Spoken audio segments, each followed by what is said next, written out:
Hey friends, this is Andrea again. I'm going to show you a little process video for a Bible entry that I have done recently. This little chat was originally going to be about prayer and how important it is and how it's a huge struggle for me. And I picked Colossians 4 verse 2 because it says, "Continue steadfastly in prayer, being watchful in it with thanksgiving." And this really stuck out to me because I strive to have more meaningful prayers about being thankful instead of just the "please change this for us" or "help this person" type prayers that, typically seem to come out. The problem is that I'm not that girl who has this very intuitive relationship with God. I don't have that ability to listen to his quiet whispers or whisper my quiet prayers to him. He kind of needs to yell and scream for me to hear him, and my prayers to him are usually frantic and desperate. So, as I reached for supplies to do this simple entry in my Bible, I ran into the prayer request tickets from the Print and Pray shop, and I knew this would be a great backdrop for some alphas. I was really just going to put the alphas down with that verse and then list off some things. But then I also saw the homegrown printables, and they completely stopped me in my tracks. And I was trying to figure out how you could marry the two and make some kind of cohesive, Bible entry that actually meant something. So both items were foodish related, and my whole direction kind of changed. But as I studied the images of the berries and the mason jar, I recalled this sneak of some of the new Illustrated Faith die cuts, and one of them said, "God is my jam." And it just stuck with me while I was looking at these homegrown printables by Elaine. And I just knew that I wanted to mix this into the Bible page. So what I did was I read the rest of the verse. And it says, or I read a continuation of the verse. At the same time, pray also for us, that God may open to us a door for the word, to declare the mystery of Christ. Walk in wisdom toward outsiders. Make the best use of the time. Let your speech always be gracious, seasoned with salt, so that you may know how you ought to answer each person. And what it felt like to me was an invitation of prayer and action. And I want to pray that others are opened up to and by the Word of God through Bible journaling. I want to make good use of my time. I want to be gracious in my words and demonstrate this to my boys. I want to teach others what I'm blessed to know. And I want to listen so that I can hear what others are truly saying. So what I ended up hearing from this verse was that it's just plain awesome to have a God that gives me such specific direction. He lets me walk through my own failures and mistakes while allowing me the grace and room for growth. And that I'm homegrown. I'm made to nourish others. I'm slightly imperfect. I'm not store-bought. I'm custom ordered and rooted in dirt. But God is just the person that can water me. And he can water you.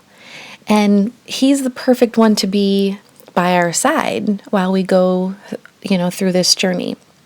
And so after all of that, he's my jam. And so that's my title for this entry, is that he's the one, he's the coolest. So I have taken some of the Bella Boulevard tiny text stickers and the larger alphas from the Genesis kit, the big and bold, and I'm just placing them on top of the prayer request sheet. So I tore that in half so that I'm allowing the verse to not be covered up. And then I rounded out the corners and I'm just starting to kind of put the title on. And I'm using some basically red and blue items from the homegrown kit, homegrown printable, so that, I'm working with a similar color structure. But then I also am just making it really simple by placing the very simple letters down, and then I'm just going to cut out a couple of different things and place them around where they feel right. So I also had a painted page on the opposite side. So part of what I was looking for when I was doing this page was something that I could cover that up, because it kind of bugs me when there's stuff that shows through on the other side. But I realize as I get through this Bible and I'm working in more pages, that's obviously going to happen. So I just am using as much as I can to kind of cover those things up. And one of those things I'm using is a little red label. So I'm just using it to cover up a stamped word from the other side, and it ended up lining up kind of perfectly with the bottom of the prayer request little receipt thing, or prayer request ticket. So you've seen me outline the white letters and replace the small white letters with the black letters because I felt like it really worked better. The illustrations are outlined in black, so I wanted to pull more of the black into the actual title. So that's why I replaced those and put the black letters instead. And then I'm using some fabric washi tape from Michael's. One of them's got a red gingham and the other one's like a blue floral, and I felt like the colors just really worked, and it kind of had that vintage kitchen feel. And just, felt like the right things to use. And then I'm also using one of the little word labels to go near that blueberry basket. As well as I found a really fun little mixing spoon, and I just loved that it just felt right, because I felt like when I started with this entry that I was kind of mixing up a bunch of different thoughts and ideas, so I thought it was kind of perfect to add that little spoon in there, and it gave it a little bit of balance on that side too. So the next piece is to really just kind of go embellish it quite a bit. So I wanted to pull in some more of the green, so I pulled out some enamel hearts in the blue, in white, and in green. And you'll see that I go a little crazy with the hearts, but that's what's so fun about when you're done with these kinds of things. You can just go for it. You can add whatever you want, and it's your piece.